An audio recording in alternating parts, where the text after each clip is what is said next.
What's going on, Maschine Masters? My name is MGTheFuture. Today I got an exclusive tutorial for you titled, What Would Hans Zimmer Do? If you guys don't know who he is, Hans Zimmer is a film composer and he's done countless soundtracks. And what's interesting about that is that a lot of his soundtracks have been sampled into hip-hop beats. And reflecting on that fact, a lot of that comes from the magic of his chord progressions.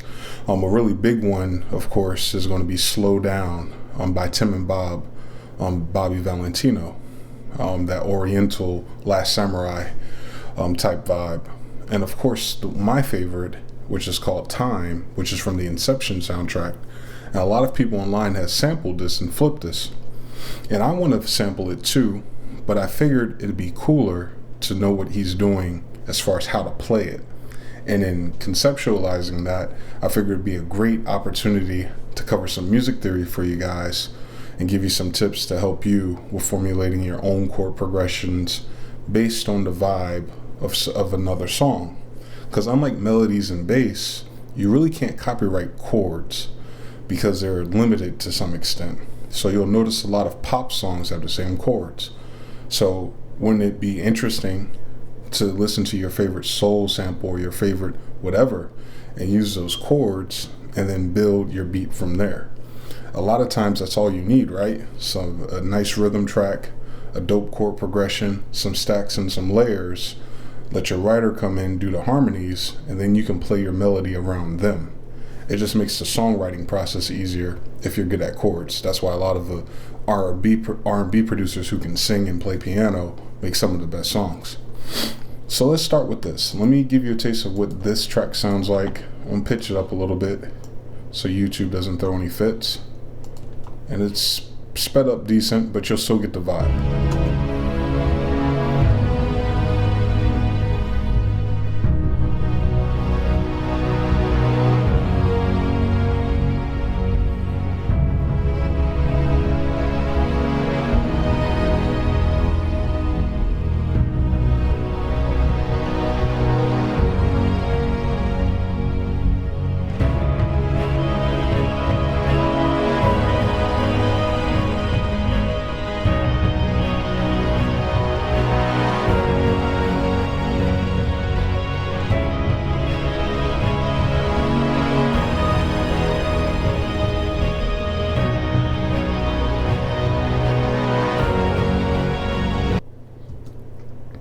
So right away, what you're going to notice is that chord progression is endless.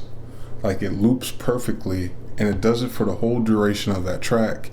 And all he's doing is building up percussion elements and different layers from different orchestral parts. And it works. And even that guitar is in the key of the song, and it's really not doing too much. It's just there as a rhythm track almost. So when you think of chord progressions in that way, you're going to notice a lot of our biggest number one songs also have chord progressions that kind of feel endless like that. So that's what I want to see if we can analyze and get to the bottom of. So first things first, here's a consolidated piece I put together of just a piano. Luckily, this soundtrack has just a piano at the end of the song. It's in its original key, but what I'm going to do is convert it to MIDI. So convert harmony to MIDI to a new track so we can see what's going on with this piano and see if we can reverse engineer it and get something out of it for our own production. All right, so we got a piano assigned to it. Go ahead and fold it. There's some repetitive keys in this because of the delay and reverb. This convert audio to MIDI function is actually a technology from a spectrograph, right? So like, some of those EQs like Ozone and those guys, they show you like a 3D model of your mix, and you'll notice your chords and your notes will go across the x-axis and represent the keys because they fit in that frequency range. So this algorithm and Melodyne's algorithm is actually analyzing frequency and assigning frequency and duration to notes on MIDI. So it's pretty cool that they figured that out.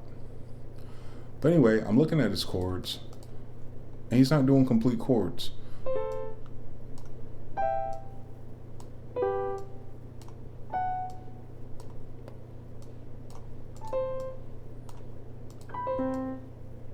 That's my favorite chord right there that he did. So let's play it.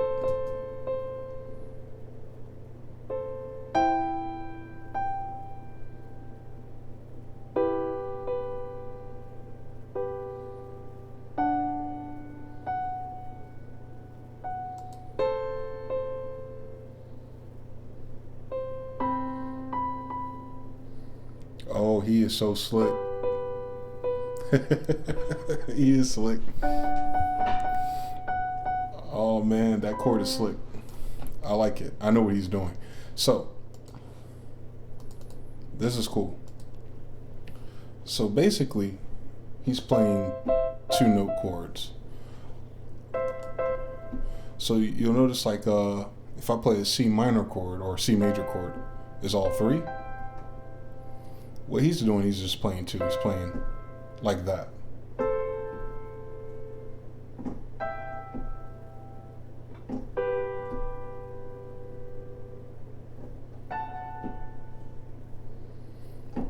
And it's kind of like playing harmony instead of chord, and that gives that particular instrument, in this case piano, more space. And to fill in the chord, in higher registers, he might do a violin or something to play the rest of the chord. But you don't necessarily have to. You can let voice do that in the case of making hip hop or R&B. So tons of options. If you're in C major, every other key basically. But we want to take an even deeper look at that and figure out how we can finagle it. Another thing that stood out to me was this chord, which is slick. It's C, B, and G, right? And the reason why I laughed is because he's doing a technique that a church musician showed me when dealing with minor sevenths and major sevenths. So his is C, B, and G. So let's play that.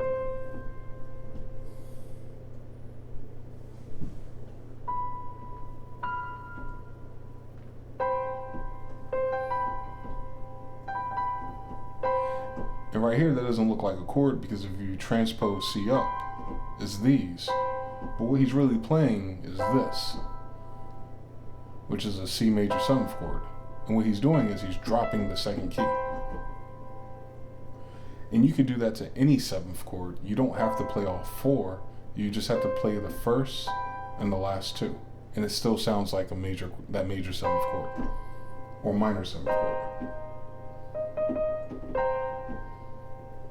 I'm dropping the D sharp.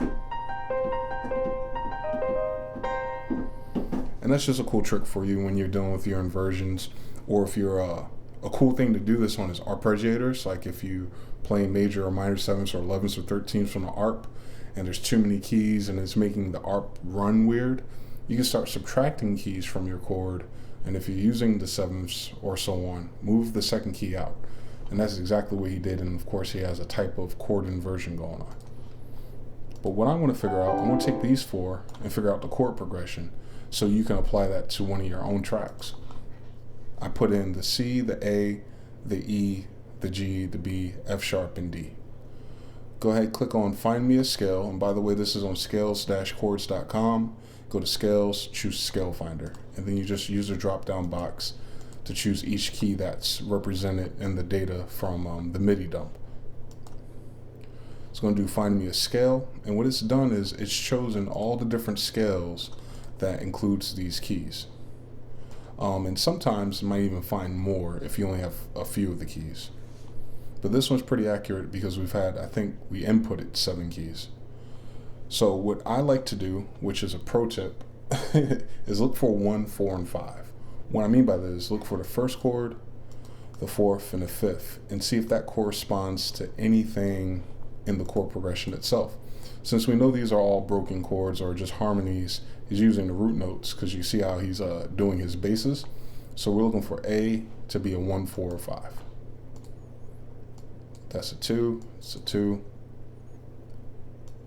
That is 4. All right, so E is 1. G is 3. No, I'm looking for 1, 4, 5. Dorian. All right, A is 1. E is 4. G is 7, which might be off. And D is 5. So actually we have it. We have 1, 4, and 5, A, E, and D, and then G, which is 7. But what's unusual about that, and that's probably why the 7 popped up, is that it's in Dorian.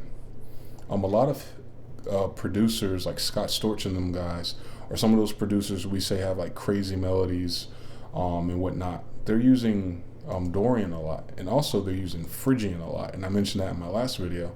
So pay attention to these scales and experiment with them. You might enjoy the results.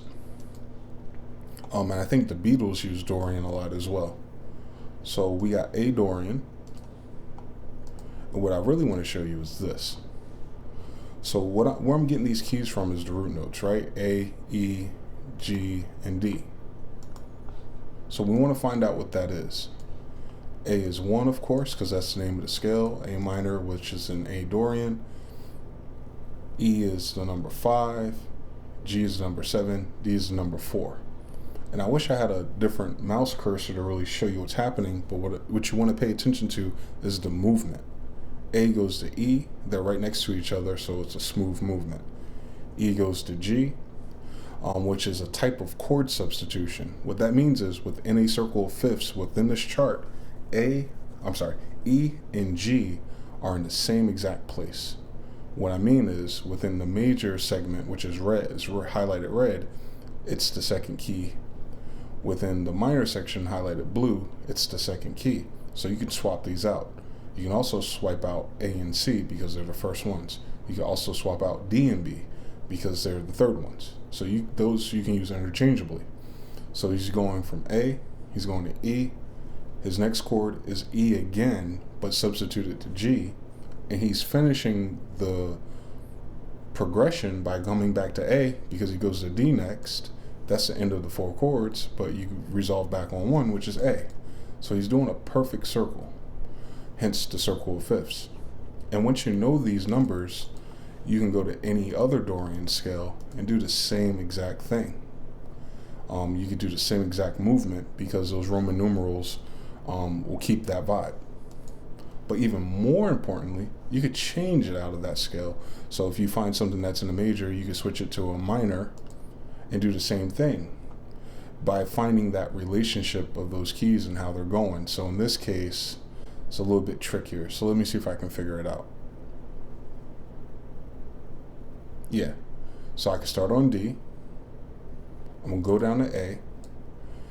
A is the middle slice, so then we're gonna substitute it and go to C, and then we're gonna come down to G. So we're gonna do D, A, C, and G. So this is a 4-1-3-7.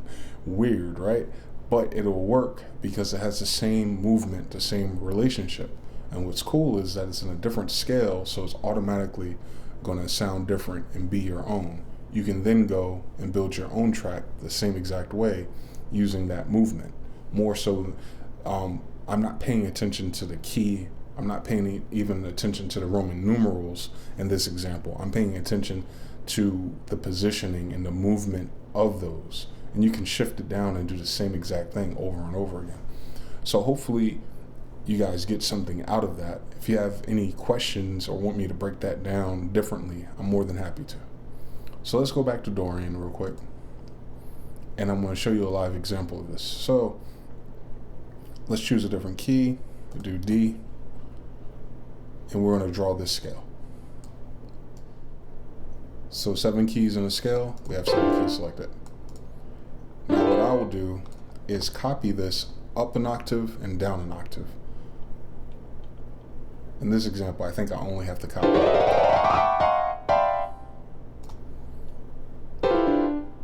To be on the safe side, I'm going to copy it down. So what I'm doing is I'm setting up a visual map of the scale within Ableton Live using the fold feature. And the reason that's important is that I can draw chords simply by selecting every other key within that scale, no matter where I'm at. Those are all valid chords, so to speak, until you run into this diminish. When you start using B and you get into diminished chords, I like to invert those if I ever use them. But that's what we have. So what we want to figure out is how to use that same chord progression in this new key to do our own thing. So the root note is D, and if we go back to A Dorian real quick, his progression was what? He did 1 5 7 4. We're going to do the same thing. We're going to do 1, which is D, 5 2 3 4 5 7 4.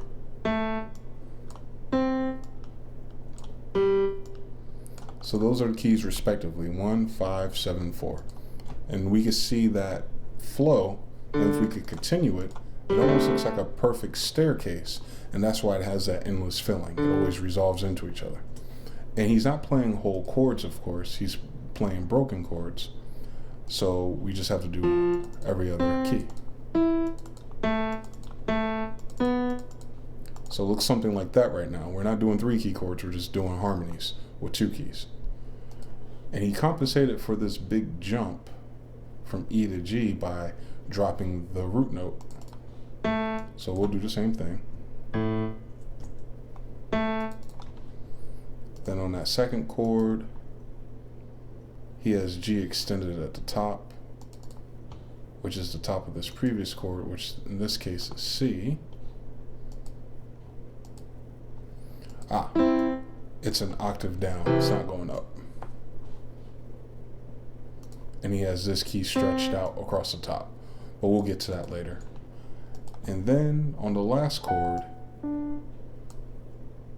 he's actually playing a full chord. So D, F sharp A is a D major chord.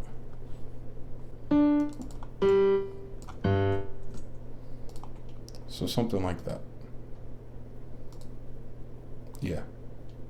So that's the same exact progression in a different key.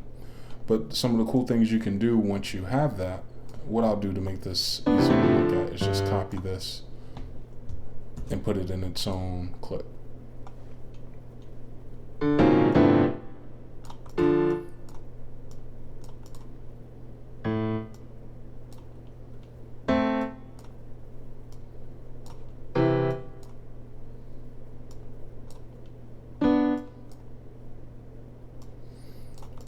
You can stretch it out, make it however you want. And I'll play this real quick, see what it sounds like.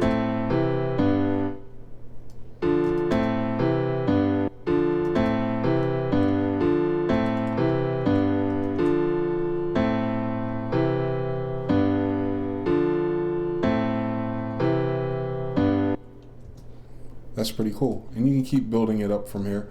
You can look at these keys, since the original part where we're in originally is the whole scale and we're folding it, you can still add keys to it and kind of connect the dots, or connect 4 if you will, and just make up new progressions based on that and make more complicated chords as you see fit. You can make it a more smoother lead, or you can make a way smoother bass if you wish.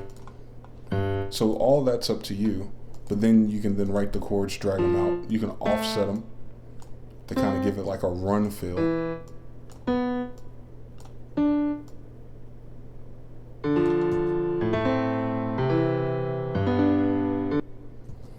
Or you can keep them flat and straight, equal velocity, and assign it to an ARP, which will give you a whole nother vibe, of course, and kind of embed a new melody into it anyway. And also when you have all these chords, or any chords really, when you have a chord progression, you could try out different keys by shifting them around. So let's see.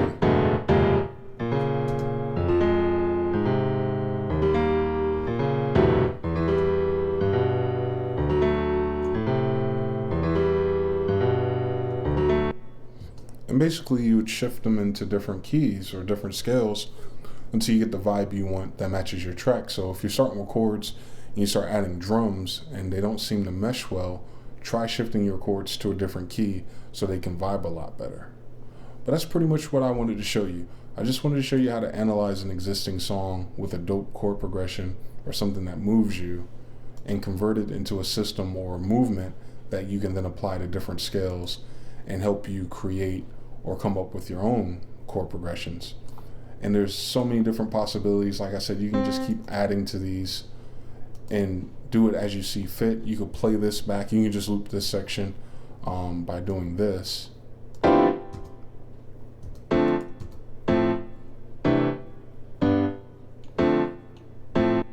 And get a jazzy feel, whatever you want, just by adding another key to that particular progression. But anyway, if you have any questions or comments or concerns, leave them below. If you're on social media, you can reach out to me on Instagram and Twitter at MGTheFuture. And be sure to follow the Maschine Masters as well at Maschine Masters. I want to thank you guys for tuning in. Appreciate all your support so far. Until next time, peace.